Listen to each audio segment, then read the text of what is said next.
पाकिस्तान के आइन में 26वीं तरमीम मोस्टली जुडिशरी स्पेसिफिक है और इसके तहत मुल्क के निज़ाम अदल में कुछ तब्दीलियाँ की गई हैं, जिनमें से चंद एक के बारे में हम आपको आज बताएंगे। सुप्रीम जुडिशल कमीशन की तश्कील 9। पाकिस्तान के कॉन्स्टिट्यूशन में आर्टिकल 175A सुप्रीम कोर्ट और दीगर आला अदालतों में जजेस की तैनाती से मुतालिक है। नई तरमीम के तहत इसमें तब्दीलियाँ की गई हैं। मसलन सुप्रीम जुडिशल कमीशन की तश्कील 9। ये कमीशन कॉन्स्टिट्यूशनल बेंचेस की तश्कील और चीफ जस्टिस ऑफ पाकिस्तान के अलावा दीगर तमाम जजेस की तैनाती से मुतालिक फ़ैसला करेगा।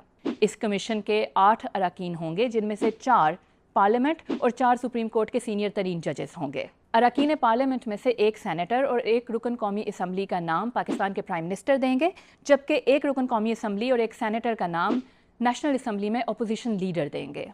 चीफ जस्टिस ऑफ पाकिस्तान की तैनाती। पाकिस्तान की हालिया तारीख में chief justice of Pakistan automatically supreme court के सीनियर तरीन जज तैनात हो जाते थे, लेकिन इस तरमीम के तहत ऐसा नहीं हो सकेगा। चीफ जस्टिस ऑफ पाकिस्तान की तैनाती एक स्पेशल पार्लिमानी कमेटी करेगी, जिसके मेंबर्स की तादाद 12 होगी। इनमें से 8 नेशनल असम्बली जबकि 4 सेनेट से होंगे। Supreme judicial commission supreme court के 3 सीनियर तरीन जजेस के नाम इस पार्लिमानी कमेटी को भेजेगा।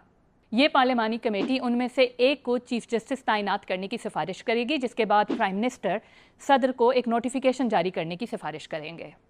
आइन में आर्टिकल 191A का इजाफा। इस नए आर्टिकल के तहत आइनी बेंचेस तश्कील दिए जाएंगे। ये आइनी बेंचेस आइन से मुतालिक मामलात और उनकी तशरीह के हवाले से काम करेंगे। इन आइनी बेंचेस की तादाद और मुद्दत से मुतालिक फैसला सुप्रीम जुडिशल कमीशन करेगा, जबकि इन बेंचेस में तमाम सूबों को मुसावी नुमाइंदगी भी दी जाएगी। सुप्रीम कोर्ट का अज़खुद नोटिस लेने का इख्तियार। इस नई आईनी तरमीम के तहत अब सुप्रीम कोर्ट ऑफ पाकिस्तान ना तो किसी मामले पर अज़खुद नोटिस ले सकेगी और ना ही किसी इदारे को डायरेक्शन दे सकेगी। प्रैक्टिस एंड प्रोसीजर्स एक्ट के तहत बनने वाली सुप्रीम कोर्ट के 3 जजेस पर मुश्तमिल कमेटी नोटिस लेने या ना लेने से मुतालिक फैसला करेगी। चीफ जस्टिस ऑफ पाकिस्तान की मुद्दत मुलाजमत।